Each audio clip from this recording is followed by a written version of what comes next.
নমস্কার বন্ধুরা, প্রিয়াস কিচেনের আরও একটি নতুন পর্বে আপনাদের সকলকে স্বাগত জানাই। আজ আমি আপনাদের সাথে সানডে স্পেশাল মাটন কোরমার রেসিপি শেয়ার করব। কম তেল ব্যবহার করেও দারুণ স্বাদের এই মাটন কোরমা আপনারা বাড়িতেই কিভাবে বানাবেন সেটাই চলুন ঝটপট দেখে নেওয়া যাক। মাটন কোরমা বানানোর জন্য আমি প্রথমেই মাটনটা ম্যারিনেট করে নেব, যার জন্য একটা বড় সাইজের মিক্সিং বলে নিয়ে নিয়েছি 1 কেজি পরিমাণে মাটন। ম্যারিনেট করার জন্য আমি প্রথমেই দিয়ে দিচ্ছি হাফ চামচ মতো হলুদ গুঁড়ো, 1.5 চামচ কাশ্মীরি রেড চিলি পাউডার, 1 চামচ জিরে গুঁড়ো, 2 চামচ ধনে গুঁড়ো, 2 চামচ আদা বাটা, 2 চামচ রসুন বাটা। বাস এবারে আমি এগুলো ভালো মতো একটা চামচের সাহায্যে মিক্স করে নেব। এভাবেই ম্যারিনেট করে রেখে দেবো মোটামুটি 1 ঘন্টার জন্য। পরবর্তী পর্যায়ে কড়াই ভালোভাবে গরম করে নিয়ে দিয়ে দিচ্ছি 3 টেবিল চামচ মতো রিফাইন্ড তেল। তেল ভালো মতো গরম হয়েছে কিনা সেটা এইভাবে 2 টুকরো পেঁয়াজ দিয়ে আমি চেক করে নিলাম। তেল ভালো মতোই গরম হয়ে গেছে।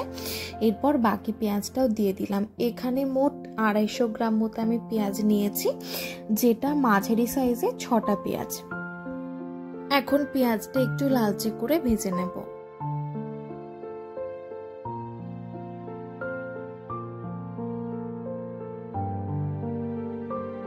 পেঁয়াজটা লালচে করে ভাজা হয়ে গেছে। এবারে অন্য একটা পাত্রে পুরো পেঁয়াজটাই আমি তুলে রাখছি।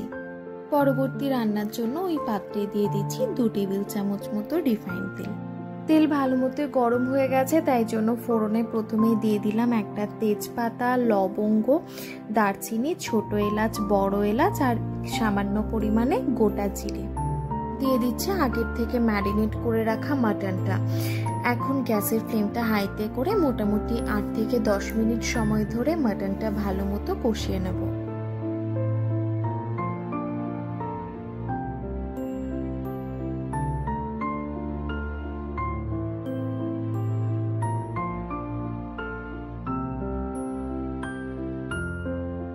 মাটনটা ভালো মতো আমার কষানো হয়ে গেছে। এবার দিয়ে দিলাম স্বাদ অনুযায়ী লবণ মাটনের সাথে ভালো মতো মিশিয়ে নিচ্ছি। এরপর কিন্তু মাটনটা আমি প্রেসার কুকারে সেদ্ধ করে নেব।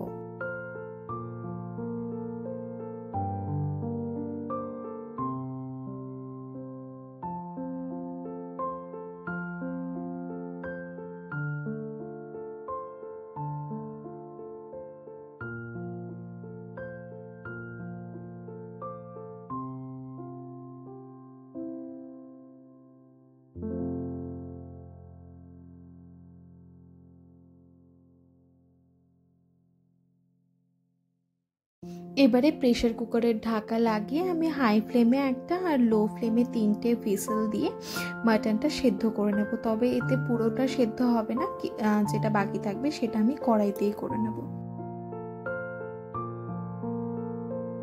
মাটনটা সেদ্ধ হতে হতে এবার আমি একটা মশলার পেস্ট রেডি করে নেব, যার জন্য নিয়ে নিয়েছি একটা মাঝারি সাইজের মিক্সিং জার। তার মধ্যে প্রথমে দিয়ে দিচ্ছি 20 পিস মতো কাজু। আমি এই কাজুটা প্রথমে শুকনোই একবার ব্লেন্ড করে নেব। এরপর একবার আগের থেকে ভেজে রাখা পেঁয়াজগুলো দিয়ে আরেকবার দই দিয়ে এই ব্লেন্ড করে আমি মশলাটা রেডি করে নেব।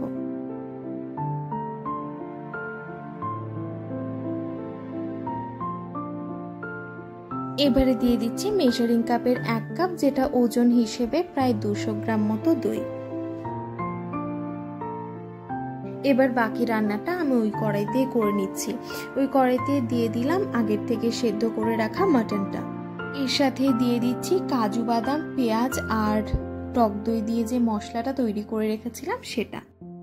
এখন এই মশলার সাথে মাটন ভালো মতো মিশিয়ে নেব আর সাথে সাথে কষাতেও থাকবো।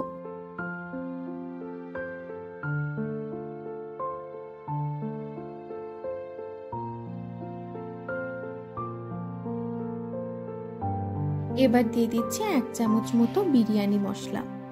নাড়াচাড়া করে ভালো মতো মিশিয়ে নিচ্ছি। তারপর ঢাকা দিয়ে রান্না করে নেব মোটামুটি 45 মিনিট থেকে 1 ঘন্টার জন্য একদম লো ফ্লেমে।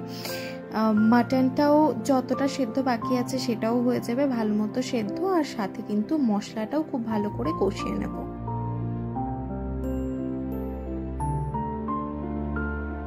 ঢাকা দিয়ে যখন রান্না হবে তখন কিন্তু অবশ্যই একবার করে ঢাকা সরিয়ে নাড়াচাড়া করে নিতে হবে, নইলে কিন্তু কড়াইতে লেগে যাবে।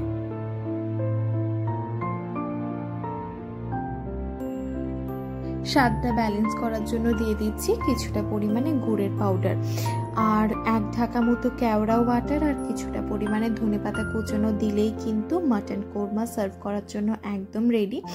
আপনারাও কিন্তু ছুটির দিনে অবশ্যই এটা একবার বাড়িতে ট্রাই করে দেখবেন, আর কেমন লেগেছে আপনাদের অবশ্যই কিন্তু কমেন্ট বক্সে জানাবেন। ভালো লেগে থাকলে ভিডিওটা একটা লাইক আর বন্ধুদের সাথেও শেয়ার করে দেবেন, আর চ্যানেলটা এখনও সাবস্ক্রাইব করে না থাকলে সাবস্ক্রাইব করারও অনুরোধ রইল। আবারও দেখা হবে অন্য একটা ভিডিও নিয়ে। ধন্যবাদ, ভালো থাকবেন।